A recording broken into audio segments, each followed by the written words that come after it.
We've got the candy pop. We've got the popcorn with what kind of seasoning is this? Well, today we just went with cheese and ranch. Which is really good, even though I don't like ranch in general. Like, ranch on a salad is disgusting. Disgusting! Well, that's for sure. I mean, ranch on a salad is gross. Nobody, I mean, middle America likes ranch on a salad. I don't like ranch on a salad. I don't either. I prefer blue cheese over ranch with buffalo wings. 100%. But for some reason, mix it with cheese or even like something spicy, like something ranch as a flavor is good. Creamy, cool ranch seasonings.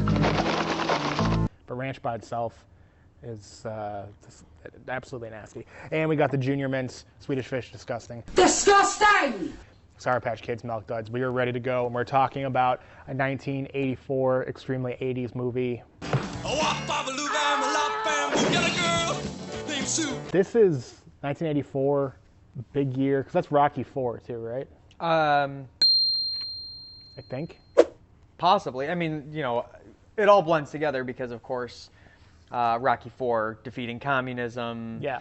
I feel like it might have been a little bit later because the collapse of the Soviet Union didn't happen until the late 80s. Yeah, so. like 89. So, okay, I'm all blending the 80s with like kind of one thing in my head. I mean, they kind of were, so. Yeah, and this movie, Val Kilmer, I kind of associate with the 80s too. Very much so. For Top Gun, yeah. Especially. The idea of East Germany is like, I didn't even know that's a thing until, besides the history books. And parody movies. Parody movies, yeah. So the thing about this is it's from the people who made Airplane. Airplane. Who made Naked Gun. O.J. Simpson, as you've never seen him before. You know, like all of the great parody movies. Scary Movie 4. And so, like, with those other ones, they knew how, like, they had something to base it off of. They had an old movie that they wanted to base everything off of. This, they didn't, but they had the idea of they really wanted to do something with Germany because it's kind of funny. Oh, fuck.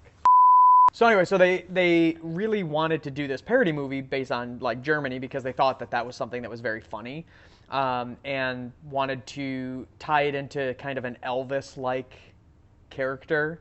Hence why you have the Skeet Shootin' USA. Everybody had a 12 gauge and a surfboard too.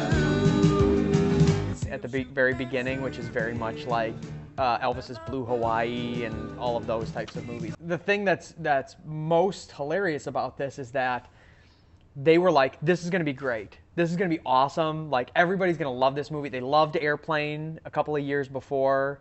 Like, this is going to work out awesome. The movie bombed. Just absolutely bombed. And part of it, though, was because they were going up against a lot of, like, blockbuster movies. Yeah, 84 feels like a big movie. So this came out June 22nd, 1984. Yeah. And so some of the movies that they were up against that week were Gremlins, Indiana Jones and the Temple of Doom. Which fucking sucked, too. Okie dokie, Dr. Jones, hold on to your potato. I mean, as far as the Indiana Jones movies, yeah. I mean, it's not the worst. The Crystal Skull is the... I never saw Crystal Skull. Unfortunately, I did. And I don't blame you, because, like, there's part of me that was intrigued by it, but there was no scenario, before I knew that it was bad, there was no scenario in my head where it was going to be good. I mean, now I'm worried because they're doing another one, another new one. And so that's probably going to be terrible too. But so I don't know why I thought that, because Rocky VI and the Creed movies are good, and Sylvester Stallone made more Rambo movies that I enjoyed too. He had this moment in the late 2000s, 2010s where he's like, I'm just going to revisit my two characters that people know me by. Yeah. And I enjoyed those, but I couldn't see Harrison Ford. Not that he was writing the movie, but I just couldn't see that movie working out, and it didn't. Yeah. Well. Unfortunately, and now we got another one that's coming, and it's probably going to be just as bad. But Temple of Doom, whatever. Temple of Doom is the worst of the original three. Yeah, yeah, by far. Just terrible. But anyways, everybody wanted to go see it, just like with the Star Wars movies, right? Like everybody was so excited because it's another Indiana Jones movie, and then it just was terrible. As to the other movies, it was also up against Ghostbusters and Karate Kid. So, I mean, you're talking about a lot of star power during that week, and so I don't know if it was in part because of the movie or if it was in part because of its competition, but it absolutely bombed. Well, yeah, and you look at, I think it's column A, column B, because you look at if that movie came out. I was trying to think of a modern day comp for this movie. We've talked about how these sorts of movies are kind of dead. I hurt myself today. More like an on-the-nose parody like an Airplane. Like, they don't do that so much anymore, but I was trying to think of a comp, like a present-day comp for how you'd make this movie. I thought of The Interview with, like, James Franco and Seth Rogen. Seth Rogen.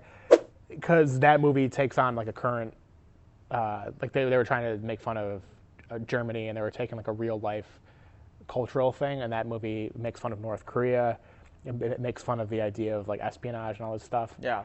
And if that movie, before it even came out, if I don't know what The Interview was up against, I think that was like 2014, but if it's up against Oscar-winning movies or like anticipated sequels, everyone's going to look at the preview for The Interview and be like, this movie's fucking dumb. I'm not seeing that. Yeah, I mean, that's part of it too, but I think this movie, like so many others, has become a cult classic. So like we talk about like Office Space, right? Office Space just did terrible. Yeah. And then it became a cult classic that everybody loves, quotes, and this is kind of the same thing.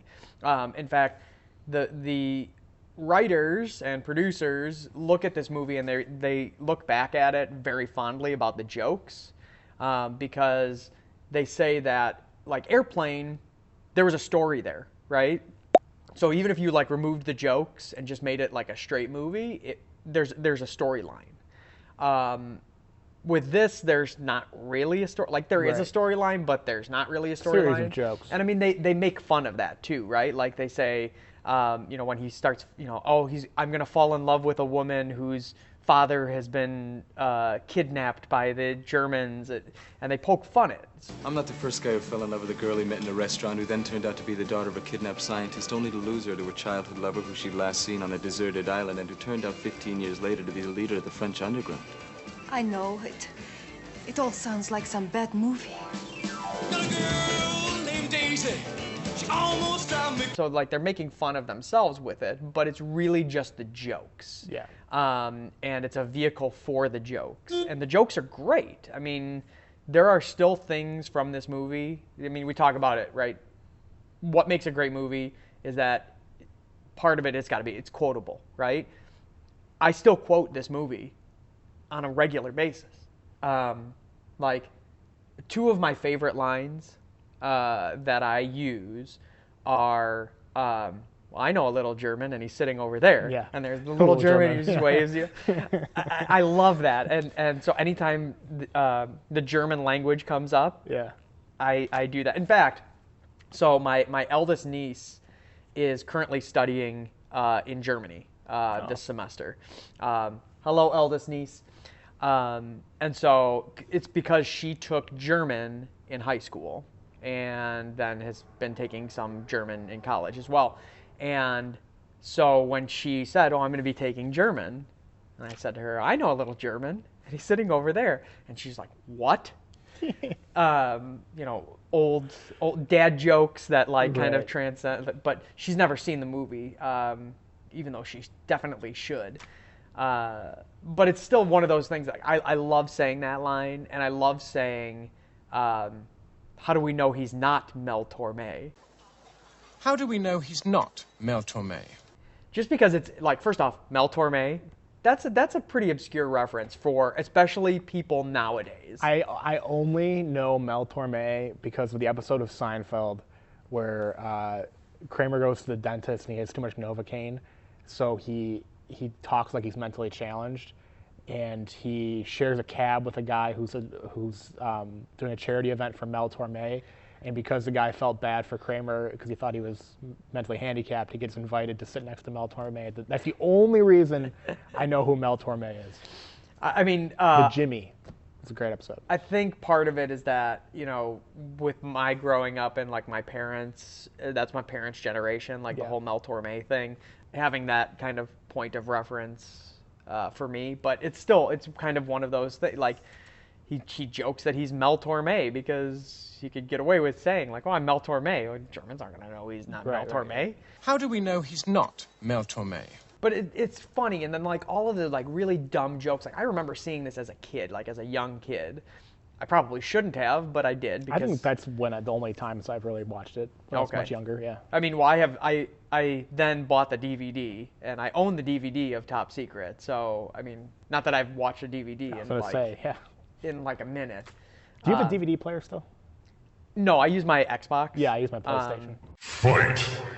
I haven't had like a full real DVD player in I don't even know, a long time. The shelf life for a DVD player in hindsight was really short because I feel like VCRs had like a heyday. Yeah. I don't know when the VCR first came out, pop it up on screen, but all throughout the 90s, like you're they using had your Betamax VCR. before the VCR. Sorry to interrupt, but they had the Betamax. I preferred the Alpha Max. I'm not a bitch. Well, do you know? I mean, you know, like I know of Betamax. So Betamax and VCR came out at the same time. Fight! In the 80s. So VCRs. Actually, I believe late 70s. Yeah, I think VCRs late were a 70s. little older. But like in the 80s was the war between Betamax and VCR. Harry baby. And do you know why VCR won? I don't. The porn industry. There were no Betamax porns? Nope. The porn industry adopted VCR as their chosen format for their content. And so, because the porn industry chose VCR, Betamax, dead. Again, they're betas. They are. Beta cuck. Also, the idea of physically buying porn is so weird in hindsight. People had to go to the video store, not even the Blockbuster, like the local video store, and go through the beads to the secret section and buy a VHS. Blockbuster did have like their softcore porn. Oh, yeah, okay. you had to find it, but like they had it. But you found it, is what you're saying. Well, I mean, come on. And then you put it in a box like Paul Rudd and 40-Year-Old Virgin, and write "Everybody Loves Raymond" on it, and hide it. Like that concept is so weird to me. But anyway, so the VHS is like 80s, 90s, into the thousands. Because I remember DVD players. I don't know when the first DVD player, late 90s maybe. Late 90s. Yeah. Because that was also with the giant laser discs. Do you remember Laserdisc? I don't think so. So that was another thing, right? Like, I believe one of the reasons why DVD worked, and fact checked on this, that DVD ended up working and not Laserdisc, is the porn industry again. The porn industry. The porn industry chose VCR and they chose DVD. And then, I mean, also, like, nobody wanted to have the giant fucking laser discs that were like this big. They were huge. They were like a record. They were like honestly like a record. And there was a player that like you would slide this giant laser disc into. Player porn would be funny to me. You just put it on, it's a bunch of moaning. But a DVD porn is also weird because when you start the DVD, it has the menu, and you go with your PlayStation, has like play, scenes, deleted scenes, outtakes. I wonder if they had that for DVD porn as well. That's a good question. I mean, that's weird to me as well. VHS almost makes more sense, but DVDs come out, and it was like a big deal if you owned a DVD player, like 2000, 2002, and then it was on PlayStation 2 and Xbox could also play DVDs, so you could do 2-in-1. Fight! And now it's been about 20 years, and DVD players are as irrelevant as a VHS. I mean, I'm curious to know like how much one would cost. Like if I went to Best Buy today or like on Amazon or whatever, how much is a DVD player going to cost? It can't be anything. Do Best Buy sell DVD players? They have to sell DVD players. They sell VCRs? I don't think anybody sells VCRs. Well, they used to. I mean, you know, they also used to have the combination DVD and VCR. Combination DVD and VCR. Like it was like in one I remember thing. that. Yeah. It's like a Taco Bell, KFC. Yeah.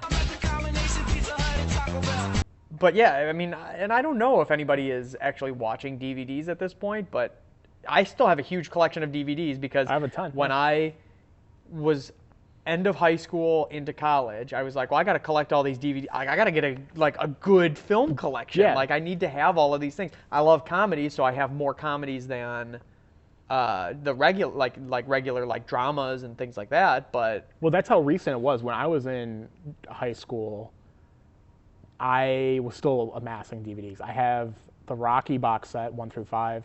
I have the first 8 seasons of Curb Your Enthusiasm. I have Family Guy. I have The Simpsons. I have Seinfeld. I have all these shows that I wanted to amass because I wanted to take them to college with me. I want to be able to watch Seinfeld whenever I want, and all this. I want to watch Curb whenever I want. And then within 5 years, all of that was irrelevant, and everything is now it is. You can pretty much find anything on streaming. Maybe not free, but you can find something to pay for. Everything is available now on streaming. For sure. And I mean, I remember a time being my parents being like, well, what do you want for your birthday? Oh, I want season 7 of The Simpsons. Yeah. And then it came in the box set, and so I could have the box set and be like, check it out, here's my box set of The Simpsons. I don't know how many times I actually watched any of the episodes of The Simpsons, from the DVDs. But that was true 10 years ago. Yeah. I had all King of the Hill, I had all these shows. And now I have my Rocky box set, but all of those movies I think are on HBO now. Yeah. And I think Top Secret's got to be on something. It's got to be on something. I don't know. I mean, fact check about what it's on, but it's got to be on something. I don't know. But anyways, back to the movie, back to the actual movie, and not talking about DVDs and Betamax and porn. Although we could do an own episode on that. We could watch a Betamax. Well, there was no porn on Betamax. Yeah, well, I'm sure that somebody did, but the big companies. We should find a Betamax. Debbie Does Dallas. I might actually. My parents, I think, still own our Betamax. VHS porn. Not VHS porn. Still own our Betamax machine, and my dad in our basement has all of these old Betamax tapes. I like that. Still, so maybe I get that and see if any of our followers have any Betamax porn they want to send us. You can send it on the bottom. I'm going to put our P.O. box. You go ahead and just send us that Betamax porn. Tasteful. I have a bunch of Godzilla movies on VHS. Godzilla? Yeah, from the 60s, 70s, 80s. Oh, well, the original Godzilla stuff. Yeah, that's good. Old school, cheesy yeah. Shit, Yeah.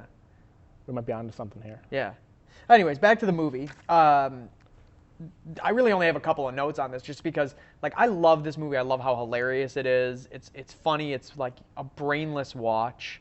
A lot of really dumb humor, the boyfriend being in the back of the cow and then getting by the bull because they get stuck. And then walking funny in the next scene.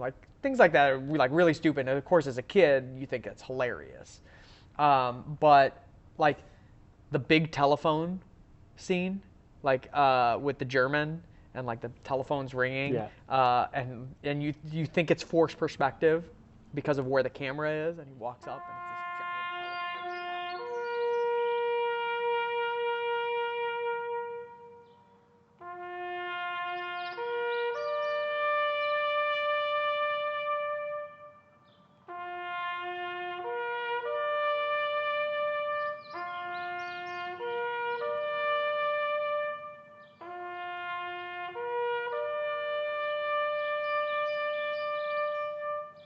If I had to guess, Siskel and Ebert probably hated this fucking movie. Yeah. But I'm going to say 6.6. I was literally going to say 6.6. So I usually change my score when you take mine, but I'm going to double it. 6.6.6.6. All right, well, I don't think that they do that on the... It's double evil. So we're going to look it up. 7.2. Holy shit. Wow. 7.2. Again, I'm not terribly surprised because... What's Airplane? Probably 7.6, if I had to guess. We did Airplane already.